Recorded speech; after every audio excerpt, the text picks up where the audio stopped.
Hello and welcome back to episode 47 of the Championship Manager Lockdown Challenge. Before we jump into it, and I tell you with the big boo-boo I've made, if you're new around the channel, please hit that subscription button down below. If you're liking the content, please smash that like button. All that lovely YouTube kind of stuff.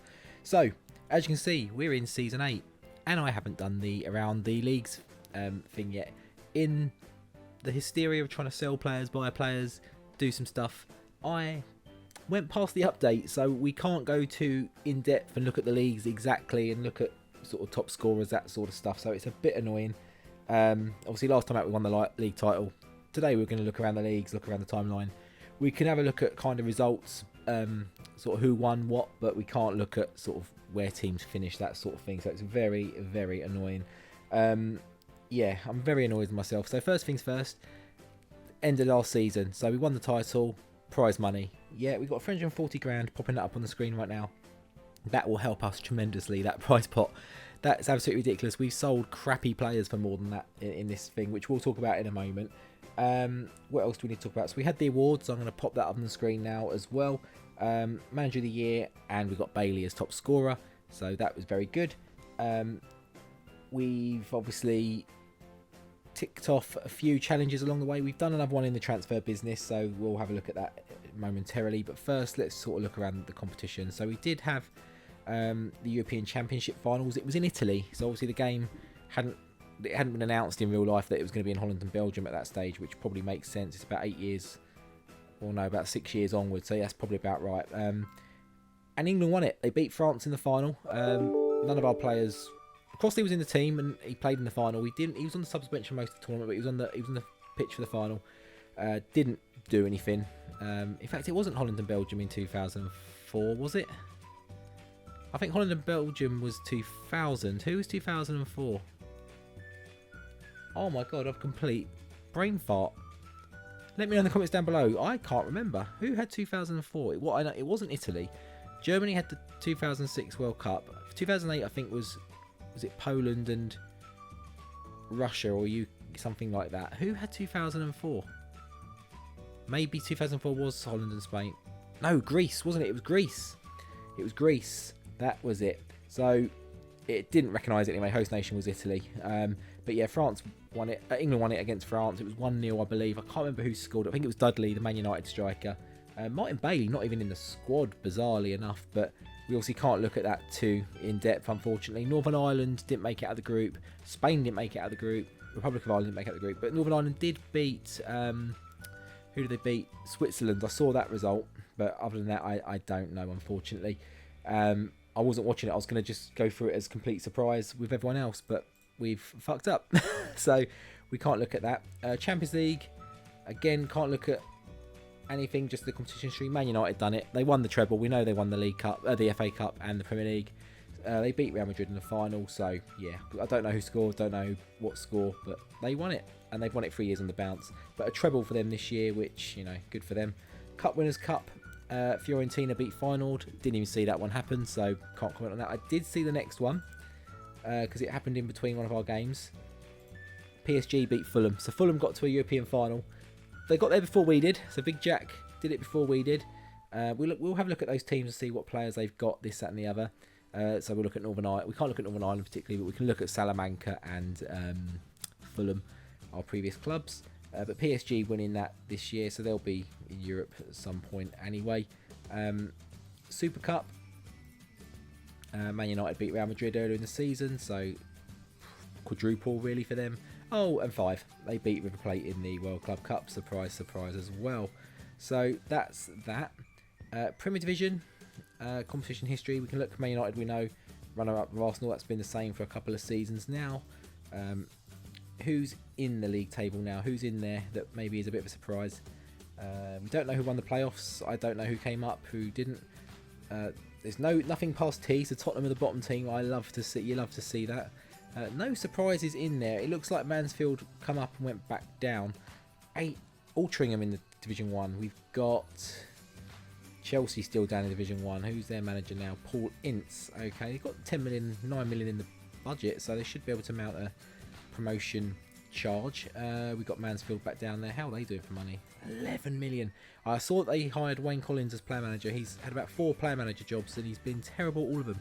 But he just keeps getting jobs. So no doubt Mansfield will fall down the leagues now. Southampton are down there. Watford, I know Watford come through the playoffs. I saw that one. They beat Norwich, I believe, in the Division 2 one. So Norwich should be down here. They're not. Maybe it wasn't Norwich then. I'm sure it was an ex-Premier League team as well. But yeah, they won the playoffs. Watford. Any big teams that have fallen down here?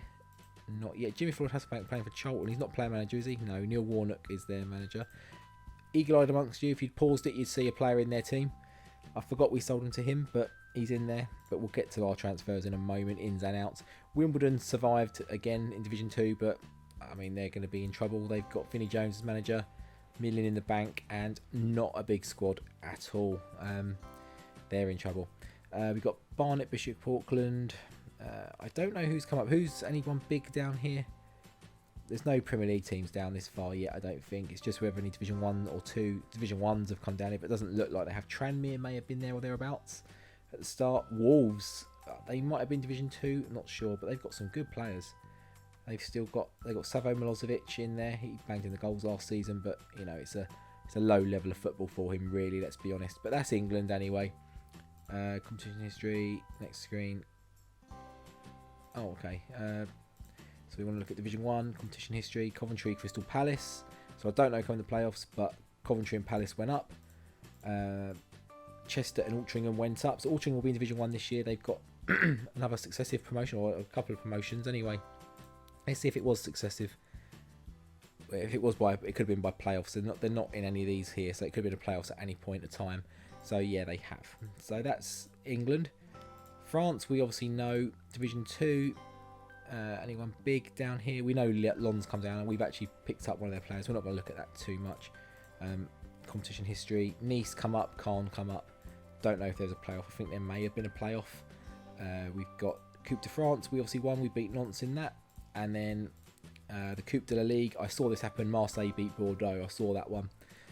So yeah, that's something, I suppose. We all won something. The big three, top 3 in the league, all won something domestically. Premier Division, I think I saw who won this. I think it was Atletico Madrid. Yeah, Real Madrid second. I don't know where Salamanca come. I don't know anything about what happened there.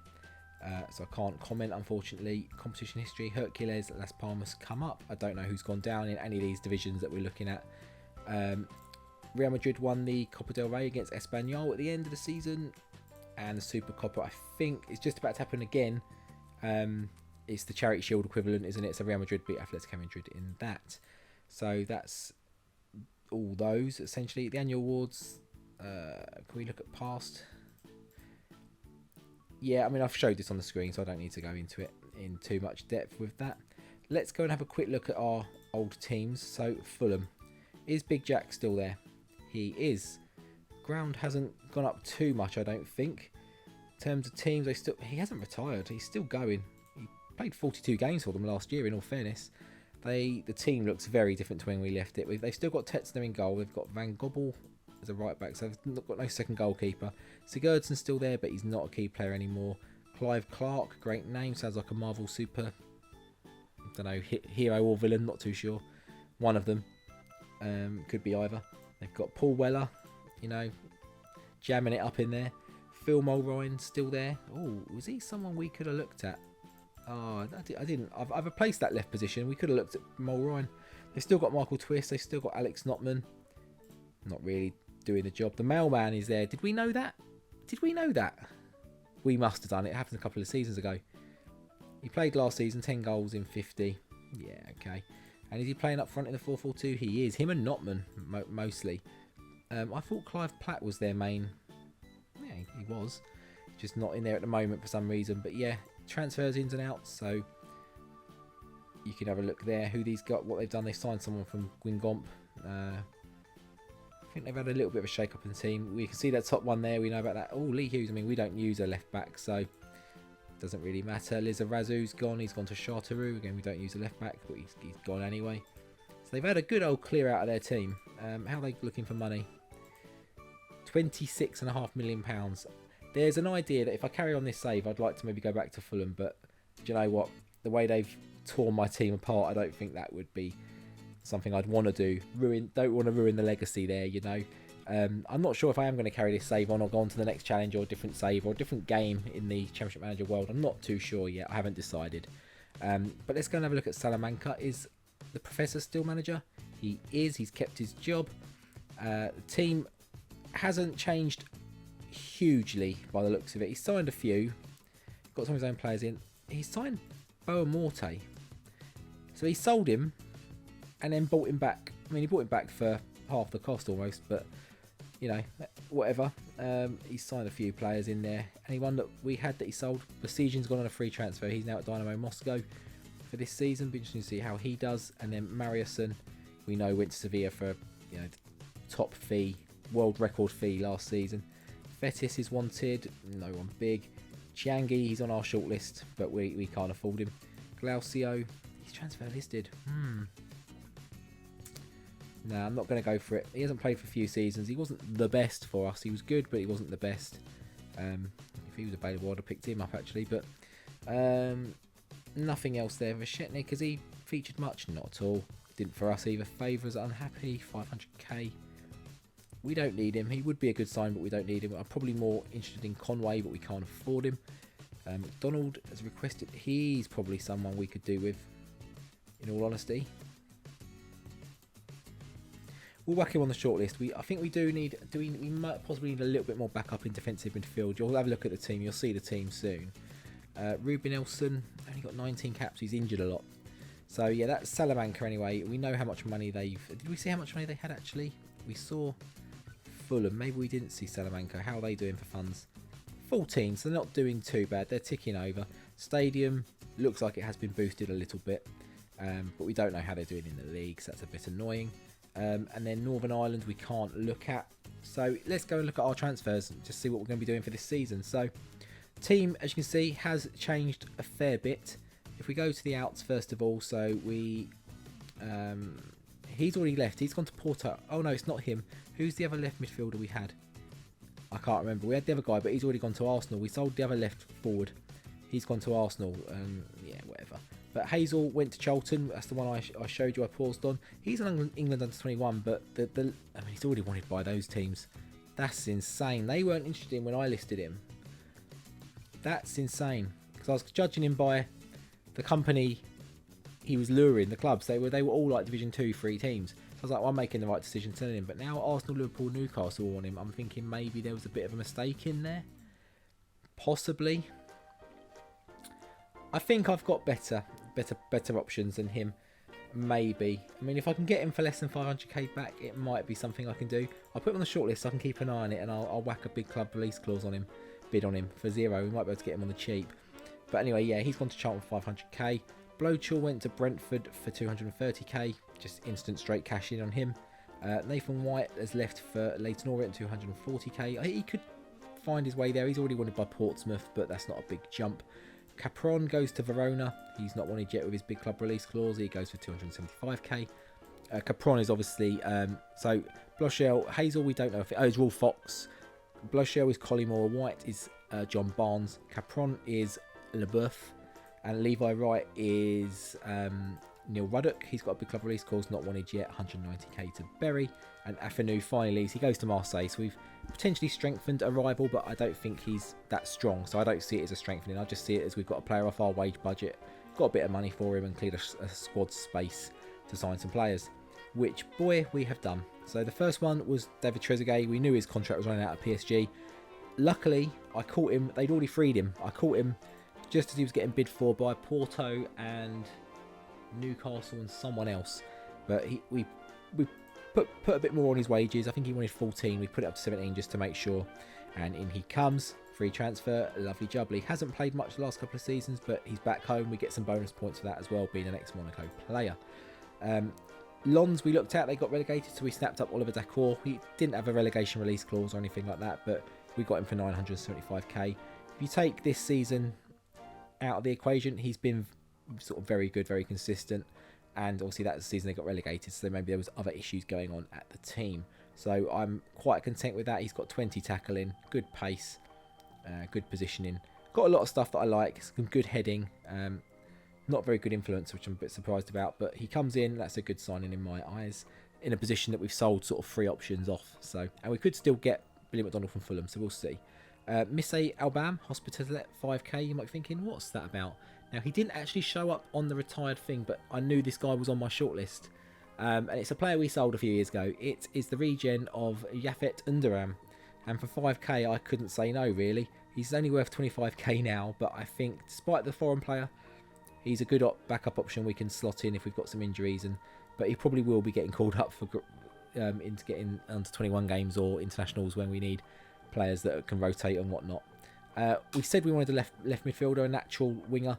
We've got Bernard Diamed. He's going to slot in ahead of Rivera now, but it gives us another option. And Stoichkov's regen can maybe float either up front or behind the strikers rather than out on the left. I don't think out on the left really worked. 1.1 million. He had a very good season last year. 8 goals and 4 assists in 32 games. I think with a better team around him, better strikers in front of him, he'll be laughing. So that's a good sign. He's 30 years old now, but hopefully he can get back in the French squad as well. So that's what we're looking to try and do. And finally, we needed some defenders. John Curtis. I mean, you can't not. I think he was transfer listed. He was certainly available. 2.1k. How do you say no? I mean, he had a bad season last year. I don't know how Fulham did in the Premier League. I don't think they were that bad. So I'm not sure what that's about. But he's been very Mr. Consistent in all the years since we snapped him up for Fulham. And he's been very good. So yeah, that's a great signing in my eyes. Let's see on the notes if there's anything else I need to mention. I don't think there is. This would have been a nice, better, longer episode if I'd managed to not jump across the update. There was no other regens really of note. I think I put one on my shortlist. Do we have one on here? No, in fact, it didn't. There was one or two that were lookable. I think we signed one of them actually. One of them, Underam wasn't on the program. One of them, Lilian Laslons is on there, but again, we don't really need him. And his potential was okay. It wasn't great. And there was someone else, and I didn't even write him down. It was that poor. So yeah, not many good retirees this year. Roy Keane, I was hoping to be able to snap up, but he's not available. Giggsy obviously signed a contract. All the big players we were looking at signed contracts, so that's done. That's gone. Chiangi does want to come. He is interested. He is wanting to move to a bigger club, but he's far too rich for our blood right at this moment. He had a good season last year, 20 and 40, much better, more not as good as what we had, but getting close to how we had him. But anyway, back to, we're going to end the episode here right now. So Frey, and I did want to say as well, we did lose to Nancy on the last game of the season. I rotated everyone. You can see everyone who's still here in the team. It's a complete rotation. Players out, some players out of position. We had some players on international duty again, under 21s, so we couldn't rotate in a position a way we wanted to and try some players out. Like Fugan was missing, Asensio was missing, I think Holter was missing, Sands was missing, Randall was missing. It was very, very frustrating. So we couldn't rotate as much as we want, but we did rotate. We lost 2-0, I think. It was a very shit result. Marseille won to close the gap and make it look respectable, but let's be honest, we were the better team. So where are we going to come back? We are in the Champions League this year, straight into the group, so we don't know who we've got just yet. We've got some tough openers. We've got Marseille and PSG in the first sort of 5 or 6 games or so. We've got Bordeaux in there early on. I'm not too sure where we're going to come back. We might see what the Champions League draw throws up. We'll play a few games. I'm not going to do Marseille straight off the bat. I want to get us bedded in. Maybe PSG is one we look at, and that might even have a Champions League group game around it, a game or two either side of it. So I'm there, or Bordeaux, somewhere around there we'll be looking at. Cannes is an interesting one. They're in Division 2.